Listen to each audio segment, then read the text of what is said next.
രാവിലെ തന്നെ നേരം വെളുത്തല്ലോ ദൈവമേ എന്ന് വിചാരിച്ചുകൊണ്ട് പുറത്തിറങ്ങിയപ്പോഴാണ് ഇതാ കുപ്പിയിലിറങ്ങിയ ഭൂതത്തെ പോലെ ആൻമരി മുന്നിൽ പ്രത്യക്ഷപ്പെട്ടിരിക്കുന്നു. അപ്പോൾ കുറച്ചു നേരം രാവിലെ അവളുടെ തള്ളും കേട്ടോണ്ടിരുന്ന് റെഡിയായിട്ട് നേരെ ടെസ്കോയിലോട്ട് പോയി കുറച്ച് ഗ്രോസറി ഷോപ്പിംഗ് ചെയ്യാൻ വേണ്ടി. വെയിൽ വരുമ്പം നമ്മൾ വെറുതെ ഇരിക്കരുത്, പുറത്ത് പോകണം, അതൊരു ആചാരമാണ്.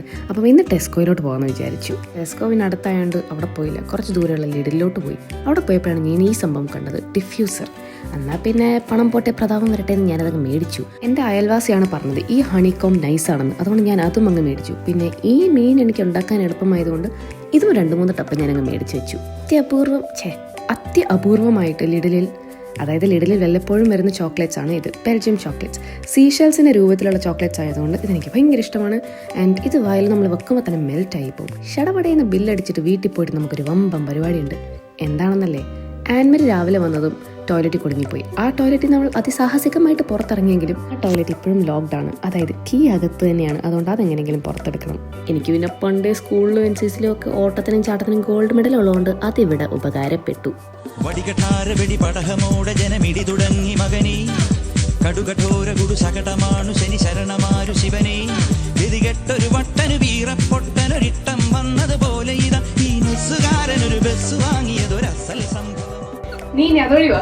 അങ്ങനെ കുറച്ച് കഷ്ടപ്പെട്ടിട്ടാണെങ്കിലും ആ ദൗത്യം നമ്മൾ പൂർത്തീകരിച്ചിരിക്കുകയാണ് ഗൈസ്.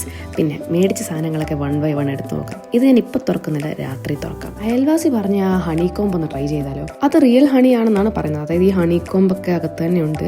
അപ്പം നമുക്ക് അതൊന്ന് ട്രൈ ചെയ്ത് നോക്കാം. ഞാൻ I am not a great fan of honey. എനിക്ക് ആ ഹണി അത്രയ്ക്ക് താല്പര്യമുള്ളൊരു സാധനമല്ല. പക്ഷേ ഇത് കണ്ടപ്പോൾ നല്ല ഇൻട്രസ്റ്റിംഗ് ആയിട്ട് തോന്നി. കാണാൻ നല്ല അടിപൊളി സാധനമാണ്. കഴിച്ചു നോക്കിയപ്പോഴും വലിയ കുഴപ്പമൊന്നും തോന്നിയില്ല. അടുത്തതായി നമുക്ക് ബ്രസീലിയൻ ചോക്ലേറ്റ് തുറക്കാം. അത് തുറക്കുമ്പോൾ വെറുതെ തുറക്കണ്ട, എന്നെ നാത്തൂനെ കാണിച്ചിട്ട് തുറക്കാമെന്ന് വിചാരിച്ചു.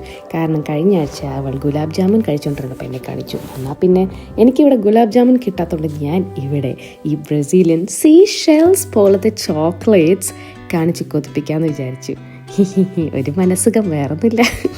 അങ്ങനെ ആ കലാപരിപാടി കഴിഞ്ഞുകൊണ്ട് നമുക്ക് അടുത്ത കലാപരിപാടിയിലോട്ട് കിടക്കാം. കുറേ ദിവസമായി സ്വിമ്മിങ്ങിന് പോയിട്ട്, അത് നമുക്കിന്ന് സ്വിമ്മിങ്ങിന് പോകാം. ഈ തണുപ്പത്ത് എനിക്ക് വീട്ടിലിരുന്നൂടെ? വെറുതെ എന്തിനാ സ്വിമ്മിങ്ങിന് പോകുന്നതെന്ന് ചോദിച്ചാൽ വെറുതെ വീട്ടിലിരുന്ന് മടി പിടിച്ചു പോകും. പിന്നെ സ്വിമ്മിങ്ങിന് വരുമ്പം ഇവിടെ സ്വിമ്മിങ് മാത്രമല്ല, പുറത്ത് ഈ വക സംഭവങ്ങളൊക്കെ ഉണ്ട്. ചെറുപ്പത്തിൽ കളിച്ചതായിട്ട് ഓർമ്മയുണ്ട്. നിങ്ങൾ കളിച്ചിട്ടുണ്ടോ? പുറത്തേക്ക് ഇറങ്ങുമ്പോൾ ഒരു ഉഷാറുണ്ട്. കാരണം ഇവിടെ ഒരു ലോൺലിനെസ് അടിച്ചു തുടങ്ങും ഈ ഒരു സമയമൊക്കെ ആകുമ്പോഴത്തേക്കും. തിരിച്ചിറങ്ങുമ്പോഴത്തേക്കും രാത്രിയായി. ഇനി നമുക്ക് പോയിട്ട് നമ്മുടെ ഡിഫ്യൂസർ ഒന്ന് ട്രൈ ചെയ്ത് നോക്കാം, സംഭവം എങ്ങനെയുണ്ടെന്ന്. ബോക്സിനകത്ത് ഒരു ഡിഫ്യൂസർ മാത്രമല്ല, അതിൻ്റെ കൂടെ 2 എസെൻഷ്യൽ ഓയിൽസ് ഉണ്ട്. പിന്നെ അത് നിറയ്ക്കാൻ വേണ്ടി ഒരു ചെറിയ മഗ് പോലത്തെ സാധനം, അതിൻ്റെ പ്ലഗും കാര്യങ്ങളും ഉണ്ട്. എന്തിനാണ് ഈ സാധനം മേടിച്ചത് എന്ന് ചോദിച്ചാൽ വെറുതെ ഒരു മനസ്സുഖം. അതായത് ഈ രാത്രിയിൽ ഇങ്ങനെ ലൈറ്റൊക്കെ ഓൺ ചെയ്ത് പുകയൊക്കെ വരുന്ന കാണാൻ നല്ല രസമാണ്, ഒരു ബ്ലാക്ക് മാജിക് പോലെ. അതുപോലെ തന്നെ ഇതിൽ നമുക്ക് ലൈറ്റൊക്കെ മാറ്റാനും പറ്റും. ഇതൊരു 10 മിനിറ്റ് ഓൺ ചെയ്ത് വെച്ചപ്പോൾ തന്നെ ആ എസെൻഷ്യൽ ഓയിലിൻ്റെ ഒരു ഫ്രഷ് മണം റൂമിലൊക്കെ ഉണ്ടായിരുന്നു. അപ്പം ഇങ്ങനത്തെ അടിപൊളി ഐറ്റമായിട്ട് അടുത്ത വീഡിയോയിൽ കാണാം. Okay, by.